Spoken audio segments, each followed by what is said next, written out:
Micrófono abierto, Nada. estamos listos para empezar. Le damos la bienvenida a los que se fueron sumando. Y bueno, el orador de hoy no necesita presentación, todos lo conocen. Así que Bueno, arrancamos. arrancamos. Arrancamos. Hola, buenas tardes, ¿cómo están? Yo pensé que por lo menos íbamos a empatar, pero por ahora voy perdiendo.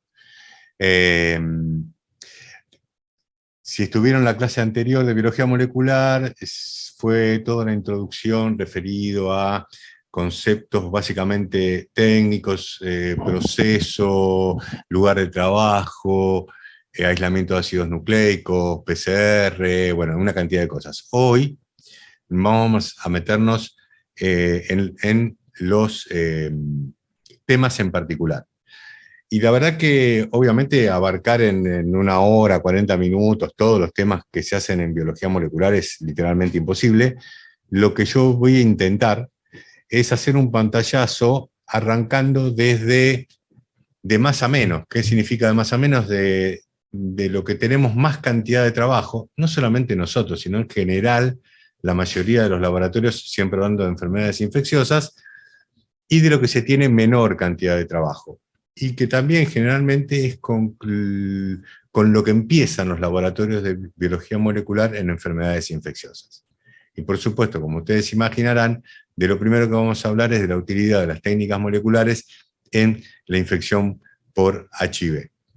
Este es un gráfico que es bueno tenerlo siempre y es un artículo que es muy bueno para leer realmente, que está accesible y que habla de todo lo que sucede en la infección aguda y que no es lo mismo que la infección reciente, o sea, esto es bien infección aguda, es el momento de la entrada del virus y qué es lo que sucede, porque esto nos permite ver en otras situaciones qué test utilizar, no solamente molecular, sino otros tipos de test.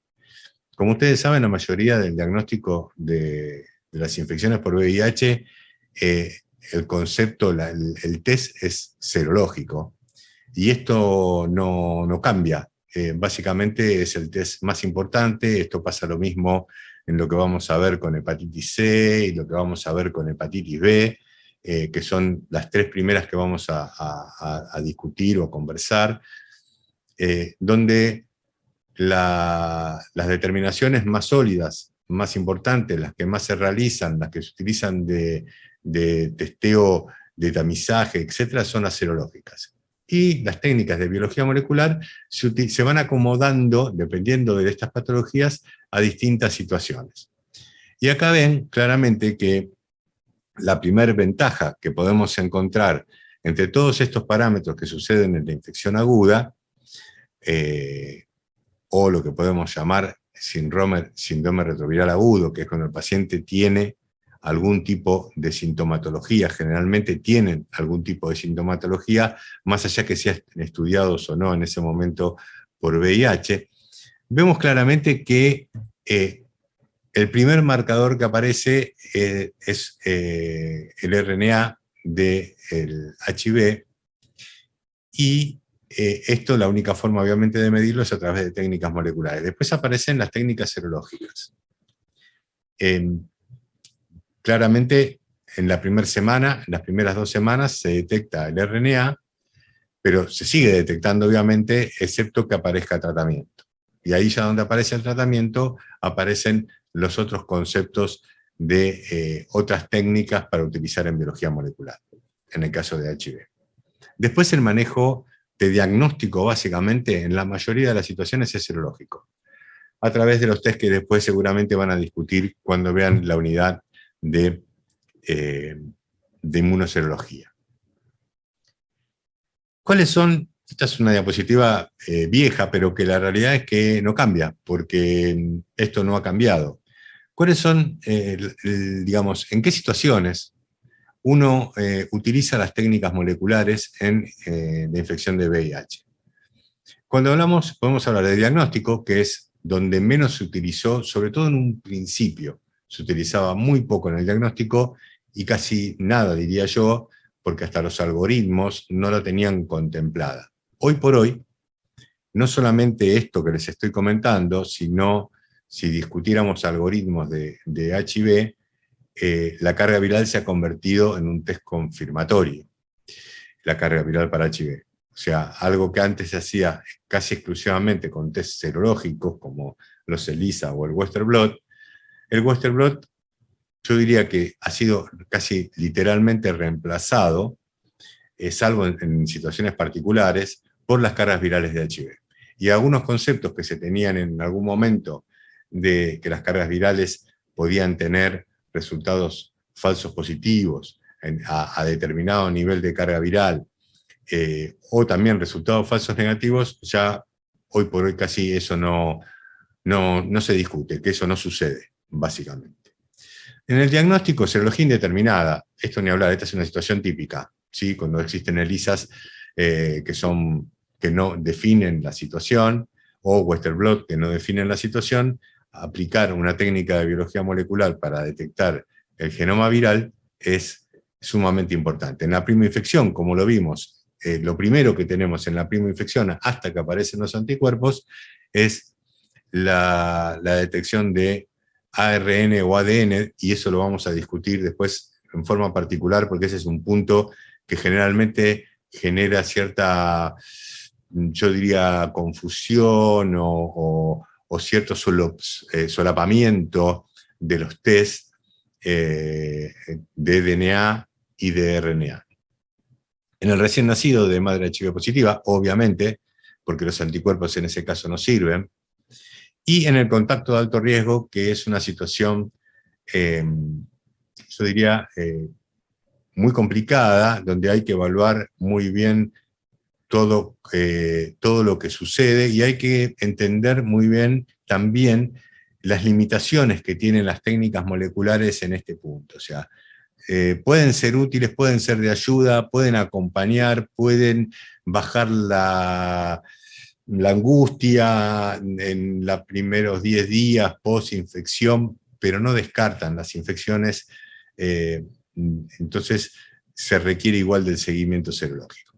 Y después, en pronóstico y seguimiento de tratamiento, es fundamental.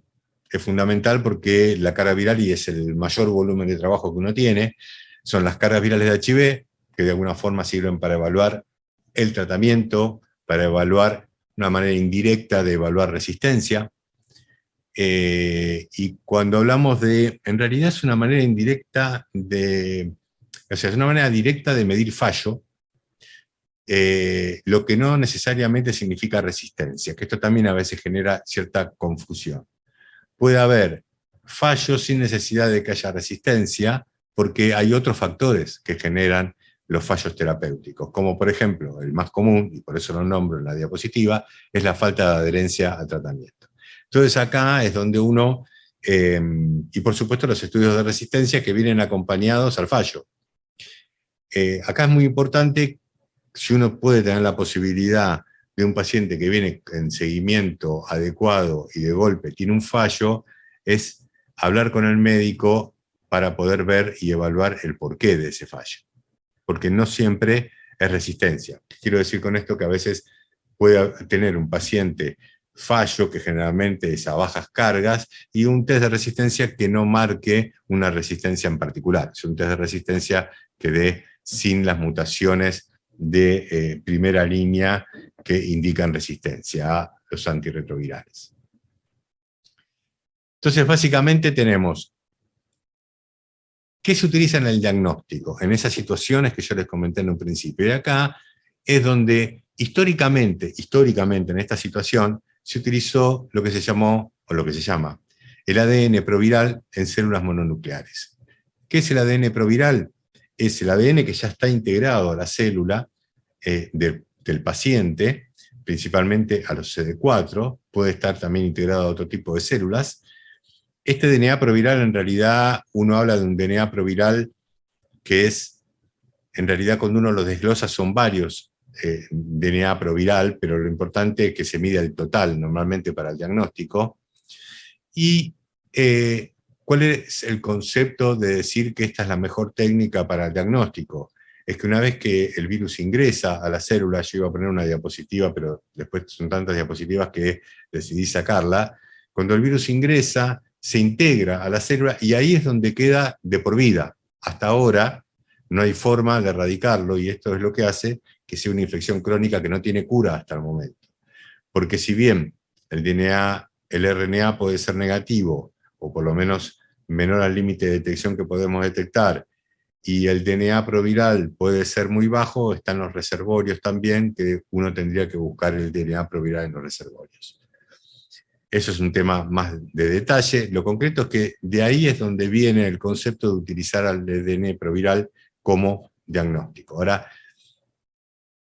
el ARN libre, cualitativo o cuantitativo, que es la carga viral, básicamente el ARN libre cualitativo se utilizó en una época, ahora con el uso tan habitual en los laboratorios de las cargas virales de HIV se utiliza directamente el cuantitativo.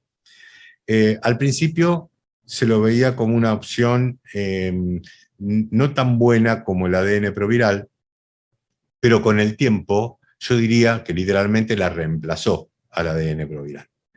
Después vamos a ver un poquitito por qué este reemplazo y por qué uno, si a mí me preguntarían hoy, después de la experiencia que uno tiene de seguimiento de estos pacientes y de diagnóstico de estos pacientes, ¿qué técnica utilizaría para el diagnóstico? Yo diría una carga viral de HIV. O si tuviera un test cualitativo que sea bueno, también. Pronóstico y seguimiento, bueno, la carga viral, esto es claro, y después tenemos los test de resistencia, que vamos a ver un poco. En realidad acá yo puse fenotipo y genotipo. En realidad los test fenotípicos quedaron solamente para la lectura, no se usan en la práctica, pero se usaron durante un tiempo y se siguen usando para seguir evaluando, y esto es importante, cuáles son las mutaciones que realmente generan resistencia.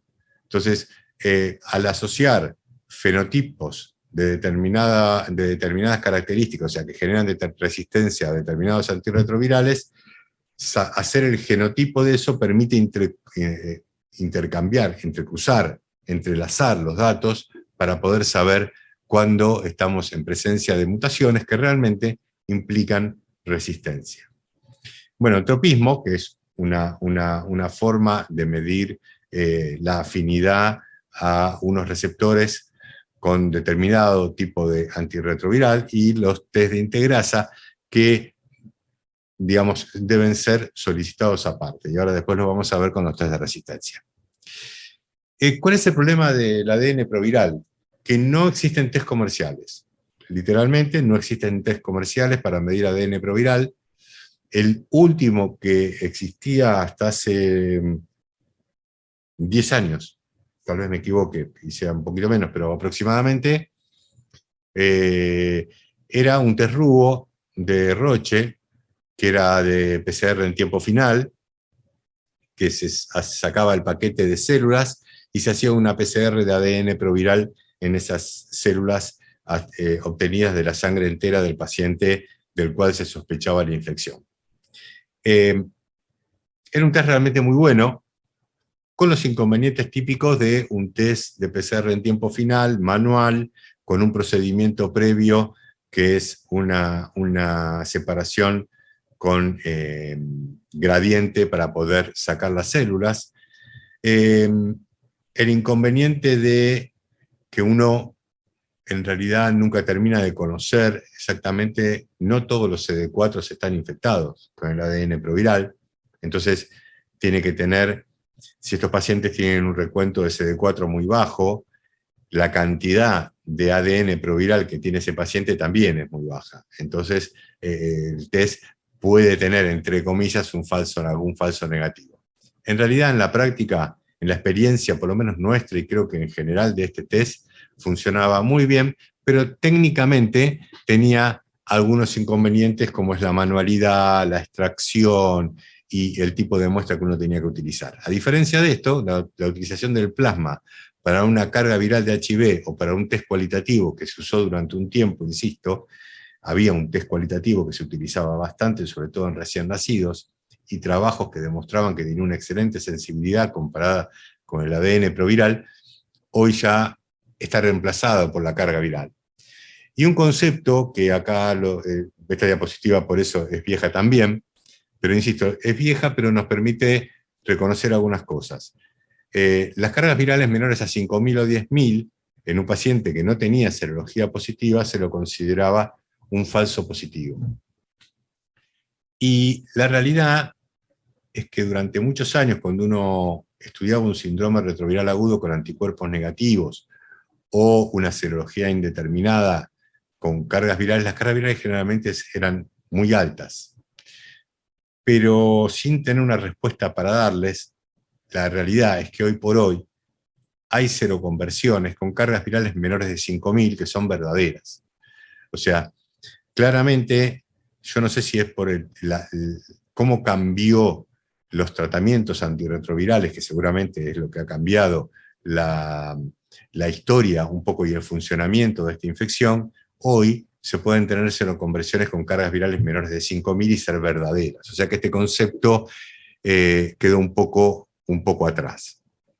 Bueno, esto es la sensibilidad de los test en los recién nacidos, la diferencia.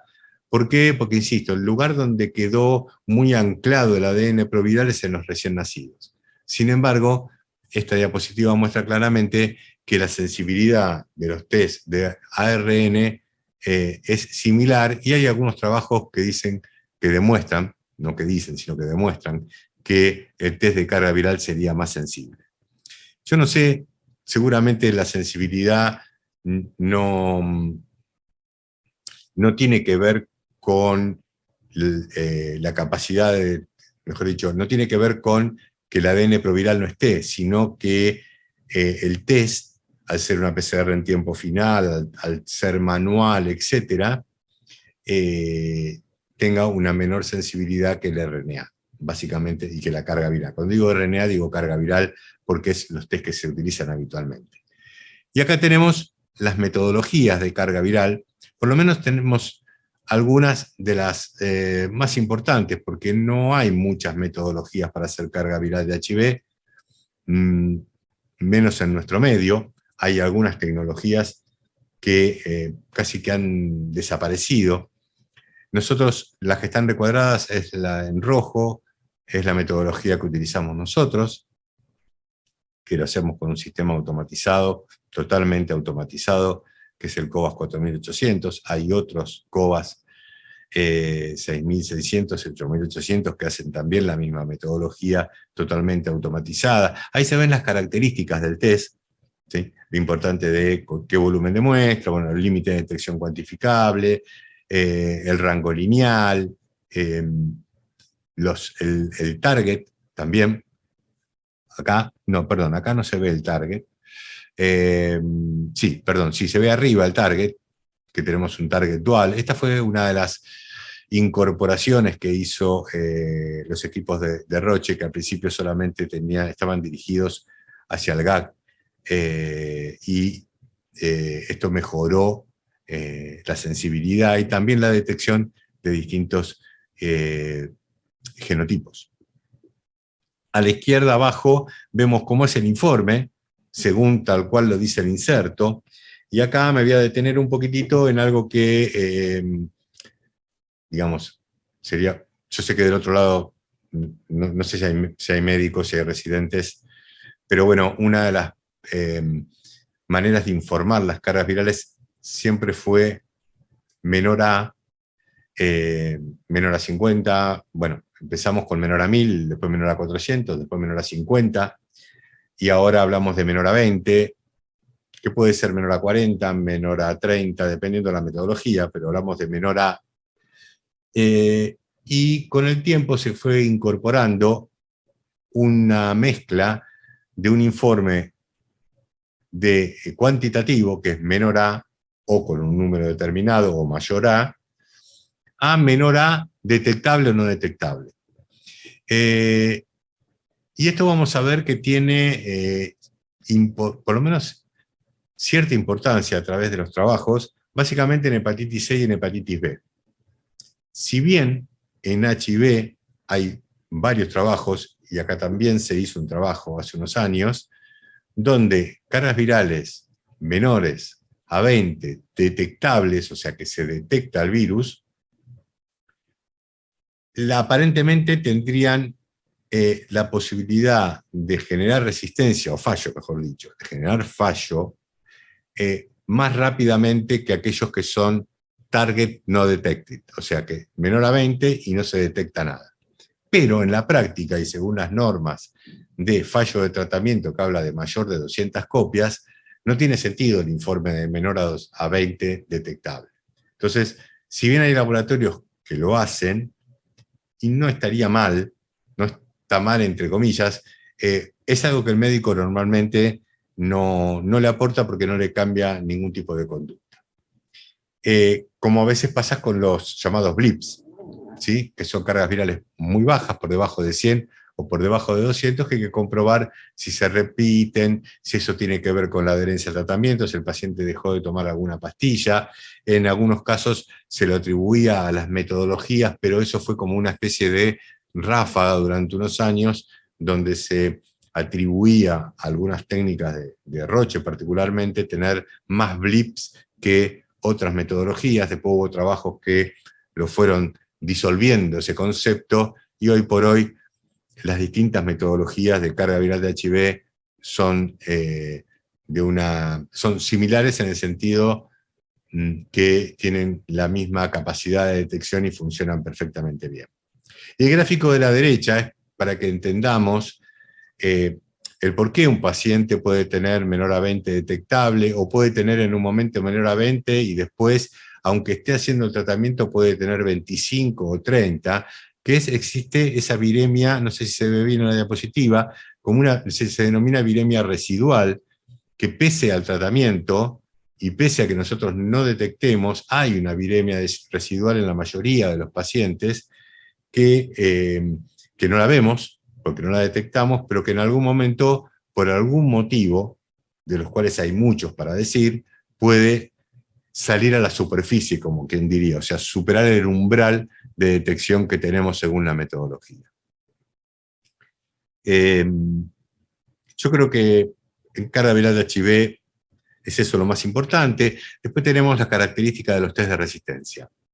Otra cosa que también, otro de los test que en un momento o durante mucho tiempo era un test complicado digamos, de que se los hicieran los pacientes, de autorizarlo, etcétera, hasta que se fue extendiendo y cada vez se hizo más habitual, porque los trabajos demostraban claramente que el cambio del tratamiento frente al fallo terapéutico dirigido a través de un test genotípico mejoraba muchísimo las respuestas, comparado con lo que se hacía de forma empírica.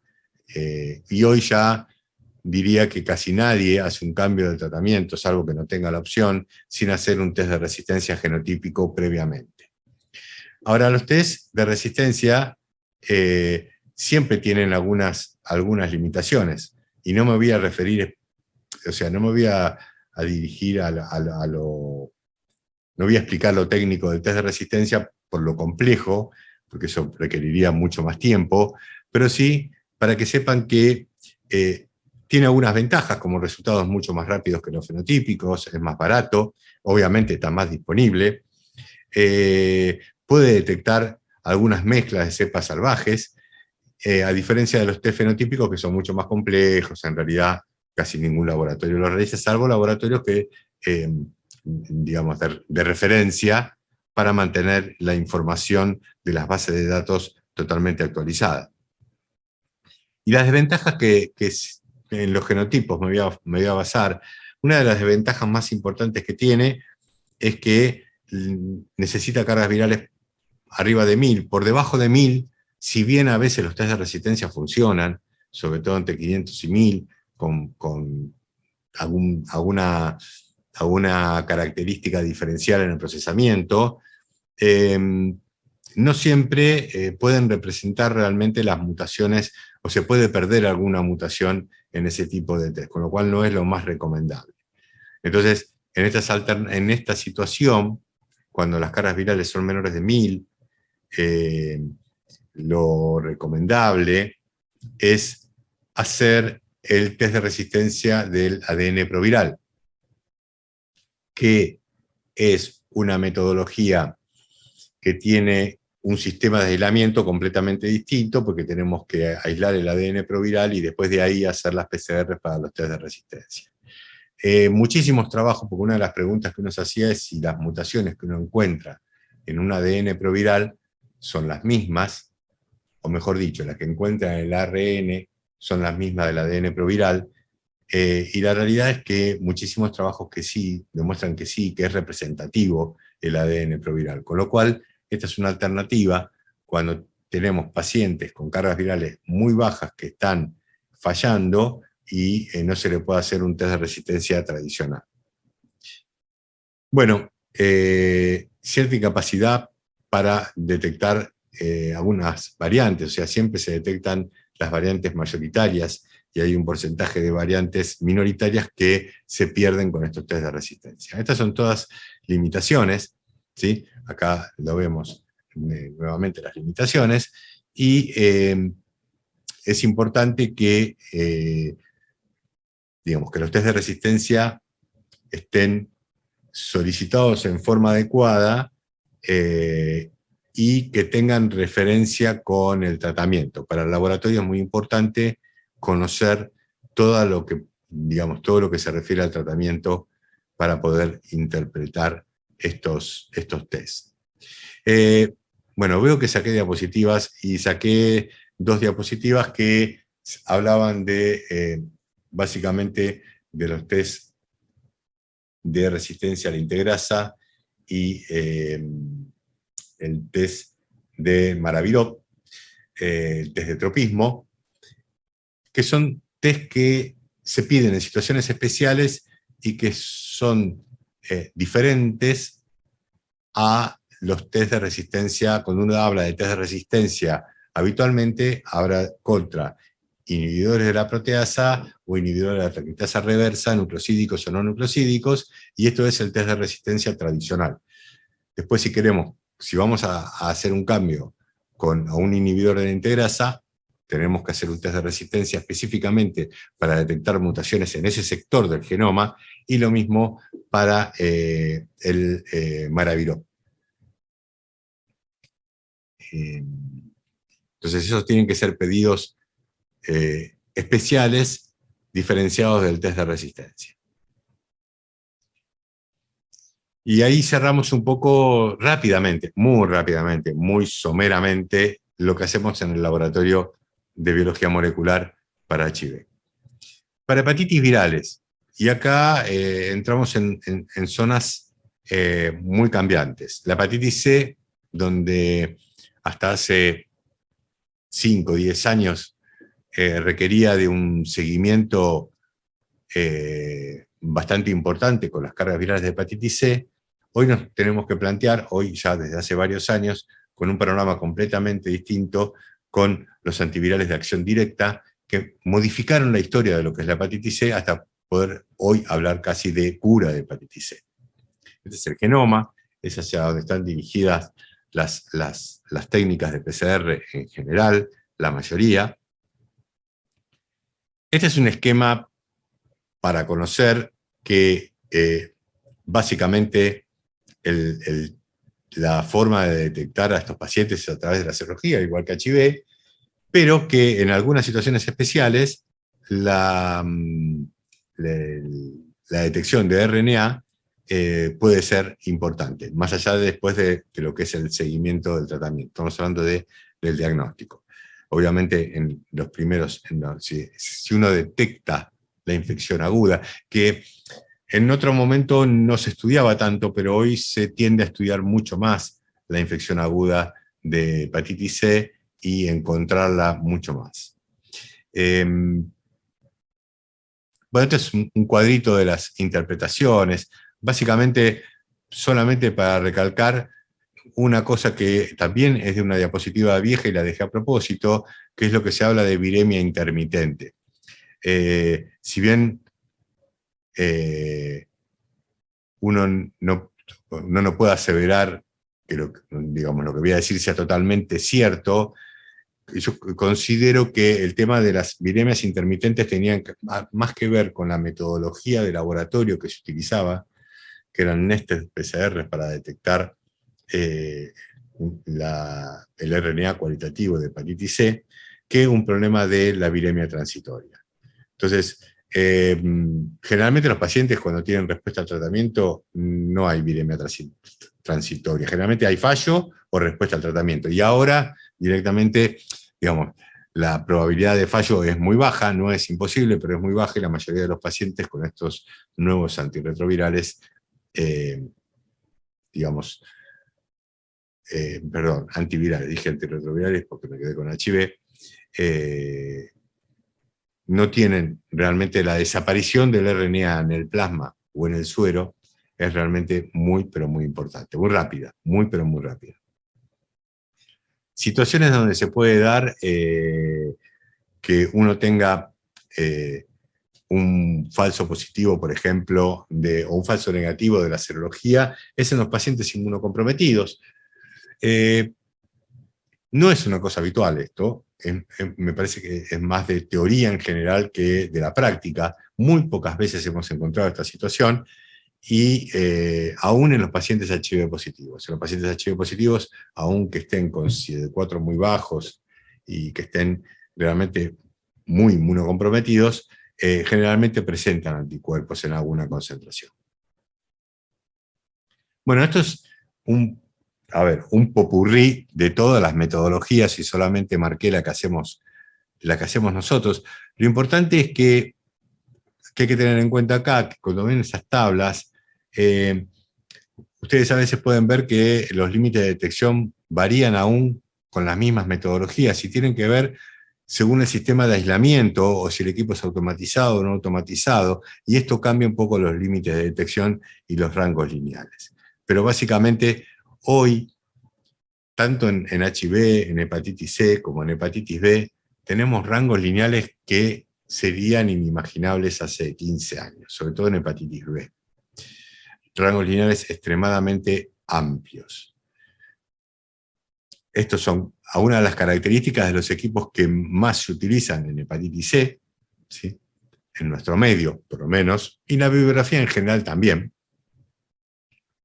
Fíjense que tenemos un límite de detección de 10 o de 15 unidades internacionales, y realmente es un límite de detección cuantificable extremadamente bajo. Fíjense que antes teníamos en el Amplicor, que era una PCR en tiempo final, teníamos 600, y llegábamos hasta 500.000 unidades solamente. Y bueno, si tuviera que mostrar este gráfico en toda la historia de la hepatitis C, el gráfico sería completamente distinto, con controles cada 2 meses, hasta el año, y con la probabilidad de fallos, etc. Y hoy por hoy lo que se ve es esto, básicamente, que cuando uno comienza el tratamiento antiviral con los antivirales de acción directa, la carga viral cae en forma estrepitosa, en un tiempo que a veces, digamos, ahora uno no tanto, porque ya se acostumbró a eso, pero al principio a uno le asombraba que un paciente tuviera 10 millones de unidades internacionales de carga viral de hepatitis C y que al mes tuviera un target no detect definitivamente. Y acá es donde empezó a aparecer, mejor dicho, antes ya aparecía, pero el concepto de detectable por debajo del límite de detección cuantificable, y acá es donde empieza a combinarse el informe entre un informe cuantitativo y un informe cualitativo. ¿Qué significa esto? Que si es menor al límite de detección cuantificable, pero se detecta virus, eso hay que volcarlo en el informe, porque a los médicos eso les ayuda a hacer un seguimiento, no que les cambie conducta directamente, pero sí a hacer un seguimiento más cercano. Algo que todavía con el HIV, Francesco se le cayó el teléfono, no fui yo, con el HIV todavía no tiene una utilidad como sí la tiene con la hepatitis C. O sea, si uno habla con un hepatólogo, le va a decir que esto es el informe, porque al hepatólogo le importa claramente. Cuando uno habla con un infectólogo o hepatólogo en hepatitis C, en hepatitis B pasa lo mismo, En HIV, cuando habla con un infectólogo, no le importa este dato de si es menor a 20 detectable. Por lo menos en mi experiencia y con nuestros infectólogos siempre fue así. Esto como sería hoy el seguimiento, y tendría que haberle mostrado la diapositiva de cómo era el seguimiento antes. Y la realidad es que había muchas más cargas virales de hepatitis C en el medio. ¿Por qué? Porque había mucho más. La caída era a los 6 meses, al año, la caída de la carga viral. O sea, tardaba realmente muchísimo más tiempo de lo que tarda hoy con estos tratamientos. Entonces el seguimiento se hizo mucho más espaciado, hasta casi que, fíjense que en algunos casos la carga viral al final del tratamiento es como una opcional, ni siquiera la pone como una cosa que sea obligatoria. Esto es un review de 2017, bueno, ustedes van viendo que están las citas bibliográficas de algunas cosas que tienen cita, como para que, sobre todo, traté de poner citas de bibliografías que son reviews, que permiten, si uno quiere acceder, tener una información bastante completa. Y el genotipo de hepatitis C es otra cosa que también cambió mucho. Antes, hacer un tratamiento sin conocer el genotipo de hepatitis C era realmente imposible, y hoy por hoy casi diría que está a punto de cuestionarse, entre comillas, la utilidad de genotipificar, salvo por un problema, por un tema epidemiológico, pero no tanto por el tema tratamiento. Las técnicas, esta es una evolución de las técnicas. Las primeras técnicas de genotipificación eran técnicas de RFLP, que eran con enzimas de restricción y corridas en geles, algo bastante complicado y subjetivo. La hibridación reversa, una técnica intermedia muy interesante que nosotros lo usamos durante muchos años, y que con buenos resultados. Y después tenemos la RT-PCR en tiempo real, que es lo que se hace actualmente, y tenemos el marcado en rojo, que es lo que se amplifica y cómo es la diferenciación. Diferencia de los 6 genotipos del 1 al 6, y el 1 entre el A y el B. Entre el 2A, 2B, 2C, el 3A, B, no los diferencia. Claramente, ¿por qué? Porque ya les digo, esto ya no tiene ningún sentido. En algún momento con los test anteriores sí se diferenciaba y tenía sentido hacerlo. Este es un gráfico que lo traje para poder entender básicamente qué es lo que hacemos nosotros cuando hacemos resistencia. Y acá lo puse en hepatitis C, pero el camino que hacemos es básicamente el mismo que hacemos también para HIV, que es la extracción de ácidos nucleicos, una PCR target específica, en este caso están los targets de hepatitis C, y luego la secuenciación con Sanger, que es la secuenciación tradicional. No tenemos Next Generation Sequencing, no todavía. Es una metodología obviamente mucho más profunda, si se quiere usar una palabra, con mucha más información, pero de un costo mucho más alto y mucho más complicada de interpretar en algunas situaciones. Saltamos de hepatitis C rápidamente a hepatitis B y volvemos a decir lo mismo. El manejo en la mayoría de las situaciones es serológico para casi todo lo que es hepatitis B. Lo que sí, como se hace el seguimiento, y para evaluar viremia y para evaluar fallo, y como se da tratamiento, la utilidad de la serología ha quedado, casi diría, en un segundo plano, entre comillas. ¿Sí? Antes se manejaba todo con que el antígeno E, si había antígeno E, había replicación viral. Bueno, hoy por hoy la carga viral reemplazó todo eso, y cuando uno tiene que seguir a los pacientes en una infección crónica o en un tratamiento, lo hace a través de las técnicas moleculares. Esta es una clasificación que tiene las distintas fases. Es muy complejo explicar las fases de la hepatitis B crónica, realmente es todo digamos, un manejo bastante particular. Fíjense que en la mayoría de los casos aparece la carga viral como una alternativa, como uno de los datos que uno tiene que tener para poder diferenciar o para poder manejar algunas de las fases. También está la biopsia, que es algo que hay que considerar en algunas situaciones, no en todas. Y los serológicos. Entonces acá hay que combinar los datos y trabajarlos en conjunto.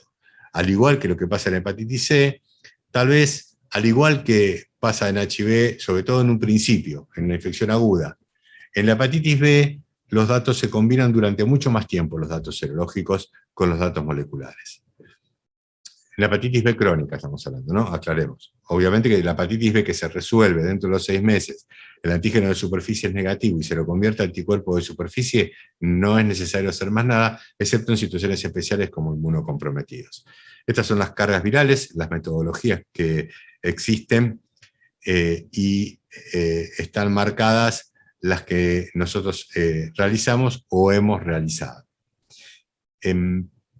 Claramente tampoco hay muchas metodologías en nuestro medio para carga viral de hepatitis B, y lo cierto es que la evolución que ha tenido las cargas virales de hepatitis B con el tiempo, es realmente, los test me refiero, es realmente muy, muy importante.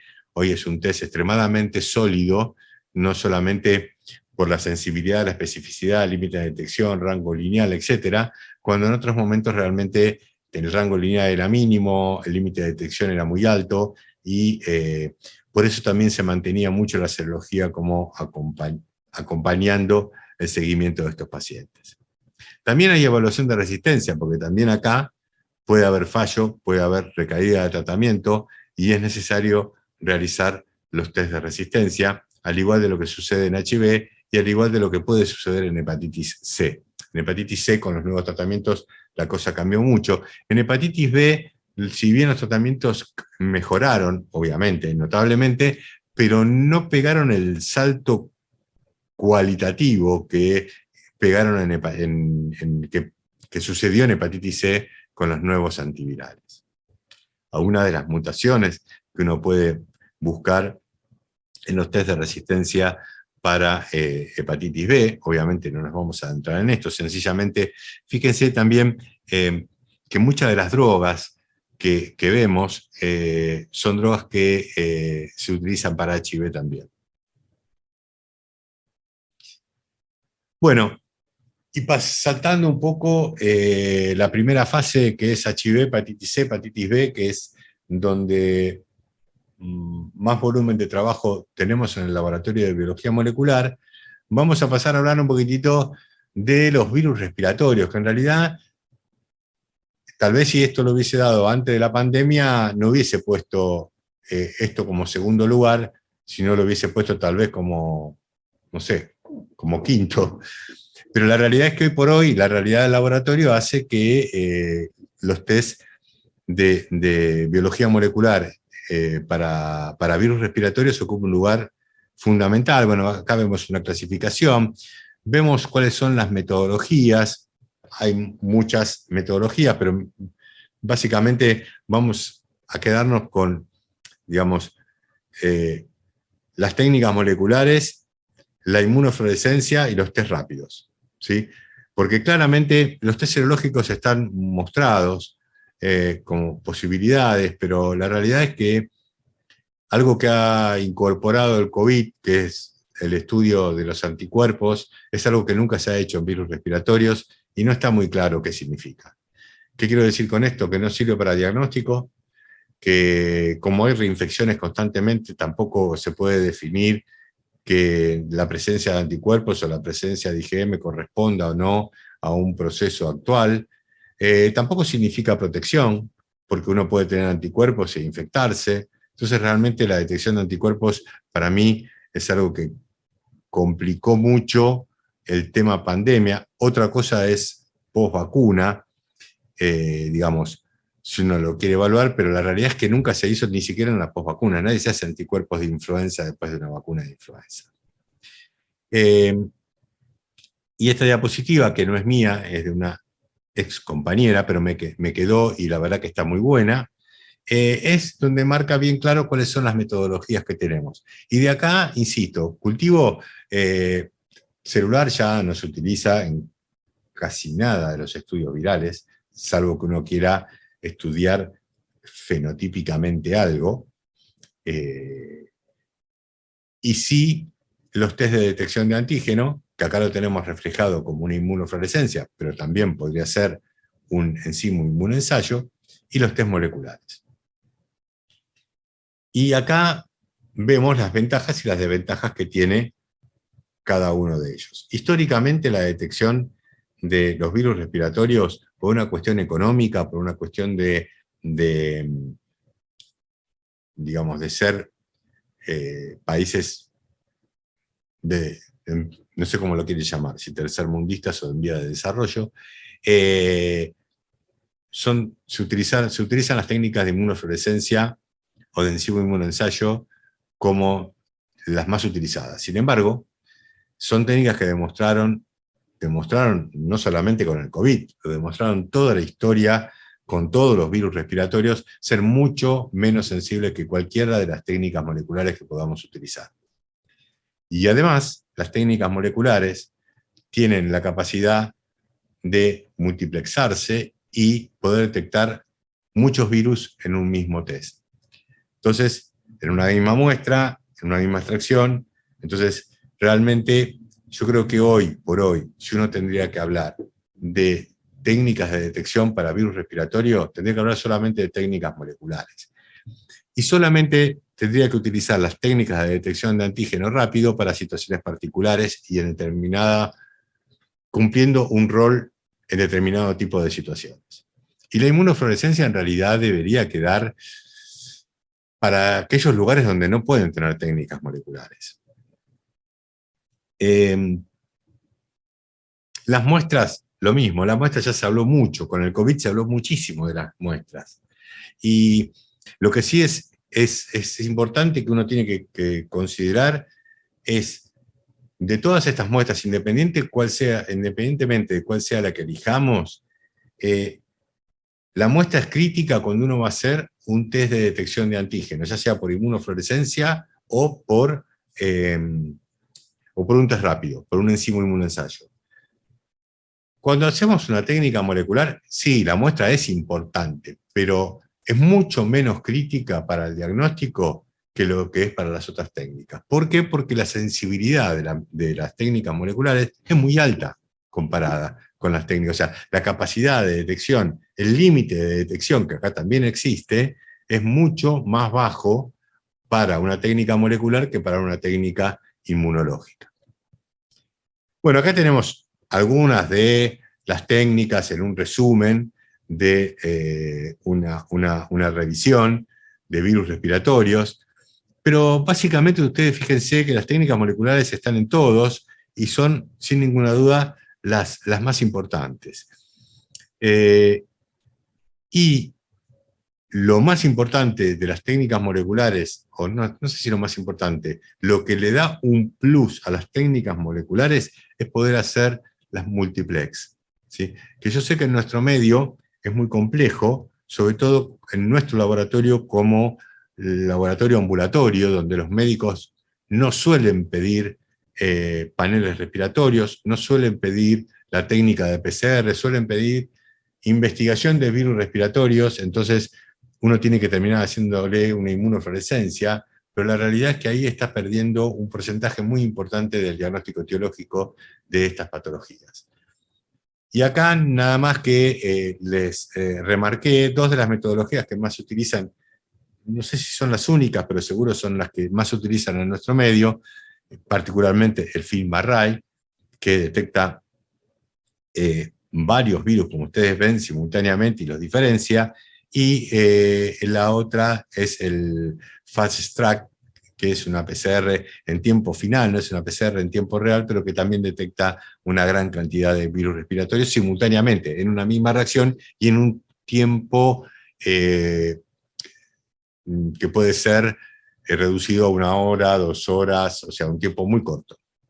Estas metodologías básicamente son importantes, son costosas, son importantes en lugares de internación, y por eso nosotros nunca las pudimos desarrollar en nuestro laboratorio de biología molecular, y bueno, se desarrolló una alternativa intermedia, que es tener un panel respiratorio de los 4 virus más importantes que circulan normalmente en nuestro invierno, además del COVID en los últimos 3 años, pero así todo cuesta bastante tener éxito con la solicitud de los médicos y con el reconocimiento de las prepagas, con lo cual se hace complejo. Seguimos atrasados en este tema cuando la verdad que tenemos todas las herramientas para hacer un diagnóstico perfecto. El otro lugar, digamos, en importancia por cantidad de estudios que se realizan, son las infecciones de transmisión sexual. Acá están nombradas algunas. Básicamente en biología molecular lo que hacemos es clamidia y neisseria. En sífilis nosotros no tenemos un rol importante en biología molecular, no porque... A ver, la utilidad de las técnicas moleculares para sífilis, la detección de Treponema pallidum, es una excelente metodología, pero como todos ustedes saben, las lesiones de sífilis duran un periodo muy acotado de tiempo, entonces muchas veces el diagnóstico se pierde. Y la realidad es que las técnicas serológicas terminan siendo una alternativa mucho más económica, y lo que aporta una técnica molecular, si bien es cierta rapidez y una mayor sensibilidad, es en situaciones muy particulares. No hay casi kits comerciales, con lo cual uno tiene que hacer una técnica in-house y queda para centros de referencia a situaciones en particular. Entonces, clamidia y neisseria sí, porque ahí sí, ahora vamos a ver un poquitito la importancia que tienen estas metodologías. En la hepatitis B, bueno, está como una infección de transmisión sexual, ya lo conversamos. Herpes, ¿sí? Y acá sí es muy importante, y también lo vamos a ver, y por supuesto, HPV. Hay más infecciones de transmisión sexual, sin ninguna duda. Les estoy poniendo un poquitito las más importantes, por lo menos para nosotros, en nuestro medio. Entonces vamos a contar un poquitito por qué y qué realizamos. En Neisseria, históricamente, las técnicas de cultivo, el directo y las técnicas de cultivo eran la técnica de elección, y si uno quiere tener la sensibilidad antibiótica, siguen siendo el cultivo de la técnica de elección. Pero el acompañar con técnicas moleculares, en los últimos, yo diría, 5, 10 años, si bien no es todo el tiempo que lo hacemos nosotros, pero se han incorporado con una mayor sensibilidad. Entonces, las técnicas moleculares tienen esa característica de que cuando se empiezan a realizar en algunas situaciones que uno las creía totalmente solucionadas con otras metodologías, corren el gold estándar y empieza a haber resultados positivos que no se detectaban en el cultivo. Sobre todo, por ejemplo, en mujeres, donde la búsqueda es mucho más compleja que en los hombres. Entonces, acá las técnicas moleculares tienen un rol también importante, complementario, no corre al cultivo, sino que lo acompaña al cultivo. Cuando hablamos de clamidia, y acá uno le pasaría un poco algo parecido, si ustedes quieren, a lo que pasa con los virus respiratorios. Históricamente existen las técnicas de inmunofluorescencia directa, históricamente existen todos los enzimos inmunoensayos que ustedes puedan imaginar, rápidos y no rápidos, pero la sensibilidad de estas metodologías comparadas con las técnicas moleculares es realmente, digamos, bajísima, con lo cual hablamos de 60%, 50%, 80% en el mejor de los casos, y con la mejor toma de muestra y todo perfecto, y con una inmunofluorescencia, con un operador que tiene que ser más que especialista, porque mirar un cuerpo elemental de clamidia en una inmunofluorescencia es realmente muy complejo. Entonces, las técnicas moleculares, aparte no es esto no es nuevo, estamos en el 2022 y yo les puedo asegurar que a principios de este siglo ya se hablaba de que las técnicas de detección de antígeno para clamidia no tenían ningún lugar. Sin embargo, son las que más se utilizan en muchos laboratorios. ¿Por qué? Por lo mismo que pasa con los virus respiratorios. Pero hay que saber que esas técnicas tienen muchísimas limitaciones y la limitación más importante que tienen es la sensibilidad. Con lo cual nos vamos a perder una gran cantidad de pacientes y ni hablar cuando estas pacientes son asintomáticas, que es lo que pasa con muchas mujeres y es lo que pasa con muchas mujeres embarazadas. No sé cómo estoy de tiempo. ¿Estoy muy perdido, Francesco? Pero tirame una línea. 15:38. Estoy repasado. Voy a acelerar. Voy a acelerar. Si se fue mucha gente, ¿quién quedó? ¿Quedé yo solo? Esto de que no saber. Nosotros dos y mi primo y... los acreedores. ¿Hay? ¿Cuánto? 7 personas. 7 personas. Vamos a ir rápido. Lo mismo pasa para herpes. La importancia de las técnicas moleculares es fundamental. Digamos, insisto, cuando las lesiones herpéticas se van secando, se van poniendo como costrosas, etc., las técnicas moleculares ahí tienen un rol pero crítico para poder detectar el virus, porque con una técnica de inmunofluorescencia no se va a detectar. Mycoplasma genitalum nosotros todavía no lo hacemos, pero espero que prontamente lo podamos realizar. Desgraciadamente el tema de reactivos lo complicó, pero esto es algo que también las técnicas moleculares son, yo diría, la única alternativa realmente útil. Y por último, en HPV, nosotros durante mucho tiempo hemos hecho el HPV con una técnica de PCR estandarizado contra 2 sectores del genoma del HPV y después la secuenciación en caso que sea positivo para genotipificarlo, con técnicas de PCR en punto final y con la secuenciación, con todo lo que esto implica de trabajo, etc. Y la realidad es que no nos daba el volumen de trabajo para incorporar otras metodologías que no son de ahora, que ya tienen varios años, como las técnicas de PCR específicas, como la que se incorporó en este último año, que es el test de COVAS. Nosotros, en este caso, el de COVAS HPV, hay otros que son similares, y que lo que hacen es detectar genotipos de alto riesgo y dentro de los genotipos de alto riesgo, los 13 o 14 más importantes, diferenciar 16 y 18. Y esto es fundamental para lo que es el seguimiento de la mujer en edad fértil. ¿Qué desventaja tiene esto? Que solamente en realidad está validado para técnicas de hisopados. Entonces, cuando uno quiere estudiar una biopsia, cuando uno quiere estudiar otro tipo de muestras, ya es más complicado y uno tiene que o validarlas en estas metodologías, que se puede hacer, o volver a las metodologías que hacíamos tradicionalmente. Nosotros mantenemos las dos metodologías. La realidad es que uno esperaría que el mayor porcentaje de estudios de HPV, que tendría que ser las mujeres después mayores de 30 años, o mayores de 25 o 30 años, según lo que uno lea, sean testeadas con una técnica como el COVAS de screening, y lo otro, dejarlo exclusivamente para otras situaciones en particular, con lo cual el volumen de trabajo tendría que estar en la técnica de PCR específica. Bueno, esto es un poco lo que hacíamos genotipificación previamente, son las distintas formas de hacer la genotipificación de HPV, la evolución. Fíjense que se parece mucho a lo que les mostré de hepatitis C en el fondo, y nosotros usamos la secuenciación cuando se requiere en algunos materiales. Esto es un poco el esquema de lo que pasa con el COVAS, que es lo que realizamos de los 14 genotipos, y la diferenciación entre 16 y 18.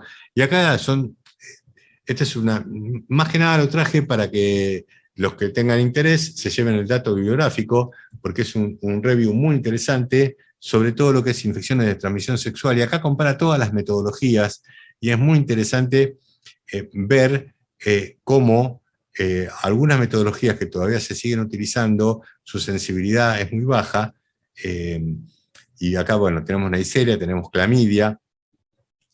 Marqué particularmente las que considero que son de mayor uso y las más importantes, y lo mismo acá tenemos para otros como el Mycoplasma genitalum, para herpes, fíjense todas las metodologías que tenemos.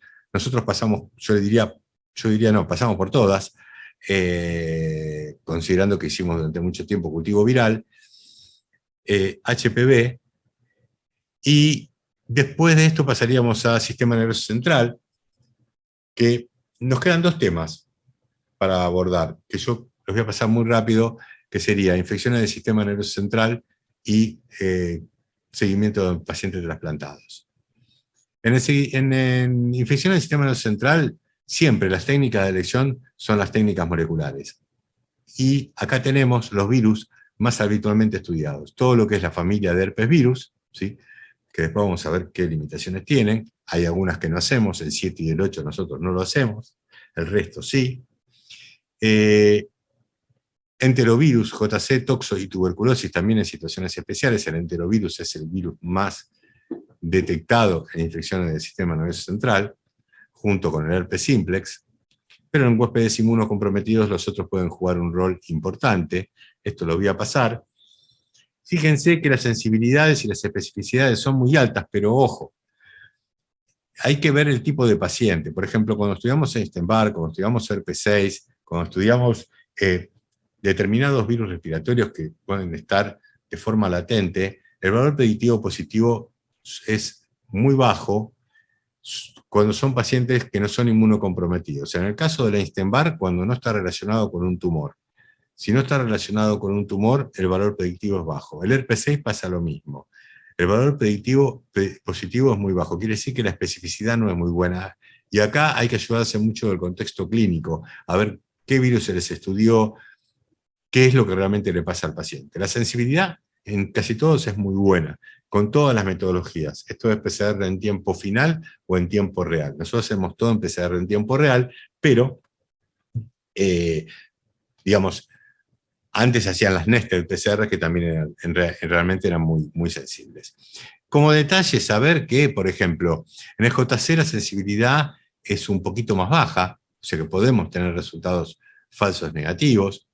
Y después hay algunas situaciones donde no se conoce, y lo que ya sabemos que para la Mycobacteria tuberculosis la sensibilidad es muy baja, y algo parecido pasa con toxoplasma. O sea que hay algunos patógenos donde aún las técnicas moleculares pueden tener resultados falsos negativos. Esto es un resumen de lo mismo, lo voy a pasar rápidamente. Y por último, hablando de trasplante, lo importante, y traje esta diapositiva que no sé si se ve totalmente, es que va a depender mucho del momento post-trasplante. En el primer mes post-trasplante, las infecciones, principalmente las infecciones, son infecciones que están relacionadas con el lugar quirúrgico, quiere decir que son infecciones bacterianas, intrahospitalarias, y son esas las más importantes. Entre el mes 1 y el mes 6 empiezan a aparecer las infecciones según el tipo de inmunosupresor, el trasplante, el tipo de paciente, etc. Infecciones que ya tienen que ver con el huésped inmunocomprometido propiamente dicho y la reactivación de algunas infecciones que tenía ya el paciente por la inmunosupresión que tiene.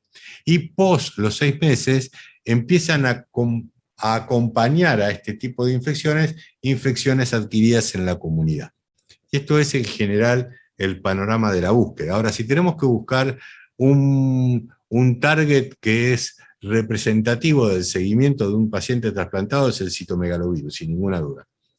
Y esto es nada más que para saber que existen dos formas de hacer el seguimiento. Uno es con preemptive therapy y otro es antiviral. Estas son las dos estrategias. Básicamente, si uno hace profilaxis universal, tiene un tipo de seguimiento que casi no se utiliza solamente en un donante positivo y receptor negativo. Y preemptive therapy es que se requiere un resultado positivo para comenzar el tratamiento. Entonces se los estudia, se los sigue a los pacientes muy cercano, con cargas virales para evaluar cuándo se va a realizar, a instaurar el tratamiento. Estas son las metodologías, no importa, la carga viral de HIV, hay que tener en cuenta una cosa. es muy importante hacer el seguimiento en la misma matriz, o sea, no es lo mismo la carga viral en sangre que la carga viral en plasma, no es lo mismo que se haga con un sistema automatizado que no, dependiendo de la metodología, qué es lo que es el sector que se está amplificando. Esto implica mucho, digamos, tiene mucho impacto en las cargas virales. Entonces, para poder comparar resultados, que es lo que uno va a hacer en este seguimiento, debe saber que la metodología tiene que ser la misma, o por lo menos tiene que ser, digamos, similar en todos estos aspectos. Esto ya lo hemos visto, lo hemos hablado en la primera clase, pero esto es muy importante saberlo cuando uno hace el seguimiento de las cargas virales del citomegalovirus. Como ejemplo, pues pasa lo mismo en Epstein-Barr, en BK, en adenovirus, etcétera, en el paciente inmunocomprometido. Es muy importante tener en cuenta todos estos parámetros al momento del informe y al momento del seguimiento para poder evaluar si realmente lo que estamos detectando es ascenso de realmente replicación viral, o sencillamente es algo que tiene que ver con las metodologías. Bueno, y esto es la utilidad, obviamente sirve como pronóstico y severidad de la enfermedad, porque una carga viral alta da pronóstico de mayor probabilidad de enfermedad y severidad.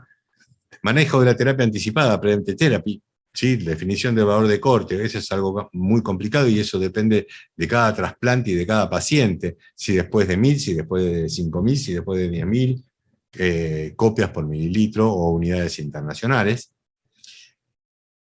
Evaluar la eficacia del tratamiento a través de la disminución o la desaparición de la, digamos, menor al límite de detección de la carga viral, manejo del tiempo de tratamiento, evaluación de la resistencia. Bueno, y acá por último, pensé que era lo último, pero bueno, nada, para saber nada más que también hacemos los virus de dengue, Zika, chikungunya, que tuvieron un brote bastante importante hace unos años. Dengue es endémico, siempre hay, aunque uno no lo vea, está ahí. Cuando uno ve después los reportes, dengue siempre existe. Y lo importante es que las metodologías de biología molecular son útiles en el momento de la infección aguda. Y esto es algo que hay que tener en la primera semana de la sintomatología. Después su importancia decae y la importancia es básicamente de la serología. Las sensibilidades de las distintas metodologías, está la detección de antígeno NS1 en el caso de dengue, es muy variable porque todo depende de en qué momento de la infección tomemos el trabajo. Entonces, pero en general podemos decir que en los primeros 7 días la sensibilidad de las técnicas moleculares es cercana al 100% y igual la especificidad. A medida que va pasando el 5.º día, la sensibilidad de las técnicas moleculares va bajando y la serología es la que ocupa un lugar importante, y voy pasando diapositivas, pasé de dengue a chikungunya, pero es exactamente lo mismo. Y terminé porque no sé si quedó alguien, y por supuesto dudo que hagan preguntas, espero que las hagan, pero no sé qué decirles. Les dejo libres a las preguntas.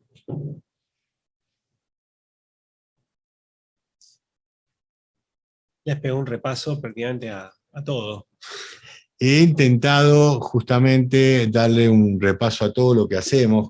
Creo que no me ha quedado, me puede haber quedado algo afuera, pero debe ser mínimo, y por eso fue tan rápido y tan, digamos, también me he excedido en el tiempo. Yo ya me lo esperaba.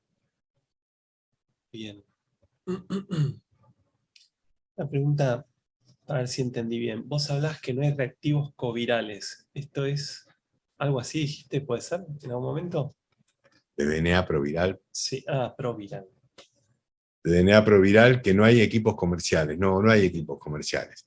Es más, yo no me puse a explicar lo que nosotros tuvimos que hacer, pero como se acabó el equipo Rubo que tenía Roche, nosotros validamos para poder hacer, como lo que detectás en el fondo es el mismo HIV, digamos, el genoma, el DNA proviral o RNA, colocando sangre en el mismo equipo que hace carga viral, colocando la sangre entera, vos podés detectar DNA y RNA simultáneamente. ¿Por qué? Porque en la sangre vos tenés las células y tenés el plasma. Entonces tenés el DNA proviral que está dentro de las células y tenés el RNA libre que está en el plasma. Entonces, por eso le cambiamos el nombre a la prestación y no usamos más DNA proviral, sino que usamos HIV cualitativo. Porque lo que yo estoy haciendo es detectando ADN proviral más o RNA. Pero no estoy diciendo qué cantidad tiene. Ok. Pero, ¿y lo haces en la misma prueba o...? En la misma prueba. O sea, eso es algo que lo validamos, lo presentamos, fue un trabajo que presentamos en un congreso, lo presenté yo en España, y bueno, la realidad es que mucha gente después lo fue adoptando, porque si no, no tenía alternativa de hacer el DNA proviral. Son adaptaciones que uno va haciendo porque no tiene alternativas. Entonces, esto lo que hace es que cuando uno quiere hacer un test para diagnóstico de HIV, puede hacer una carga de HIV, pero si el médico pide un DNA proviral o un test cualitativo, le hacemos esto. Que funciona perfectamente bien. ¿Por qué no existe, digamos, algún kit comercial? Porque la carga viral de HIV ocupó el espacio comercial y el espacio en la clínica. Okay. Entonces, claramente, ningún laboratorio va a invertir en validar un test comercial que en teoría no tiene una ubicación en el mercado. Solo por eso. Ni más ni menos. No, justamente por eso, no solo Sí. por eso, justamente por eso. Bien. No estamos teniendo... A ver, llegó algo. Las mandan a la caja de preguntas. Si pueden, mándenlas a la caja de chat, que es más fácil de ver. Cintia Reinero dice... Acá estamos. Felicitaciones, como siempre, buena clase y excelente explicación. Y ahora viene la consulta. Si tenés la info, ¿qué porcentaje aproximado dentro de los pacientes en Estambulián tienen resistencia a inhibidores de integrasa y comparación con la bibliografía? No tengo datos, Cintia, de eso. Está bloqueado el chat, me dicen. Qué raro. Seguro no son muchos. Lo que pasa es que la integrasa ahora se incorporó como primera línea, como opción de primera línea. Entonces, el TESCA se pide más que antes, pero sigue siendo minoritario la solicitud y no tengo datos de resistencia realmente. Eso tendría que hacer una búsqueda realmente. No sé si los chicos en el laboratorio tienen algo así a ojo de buen cubero, digamos, de hacerlo, pero no tengo un dato exacto. Yo diría que baja seguro. Perfecto. Ahí habilitamos el chat. No sé por qué estaba bloqueado. Y está bien, si no, para que no pregunten. Si vos me dijiste, no quiero que pregunten, me quiero ir, entonces, bueno. entonces voy a bloquearlo. Pero lo disimulamos un poco. ¿Listo? Me parecería ¿Cerramos? que sí. Cerramos. Una más. Fui demasiado rápido, demasiado claro, no entendieron nada, no importa. Pero Lucía Brun dice, gracias, muy interesante. Gracias, Lucía, por tu comentario. Gracias.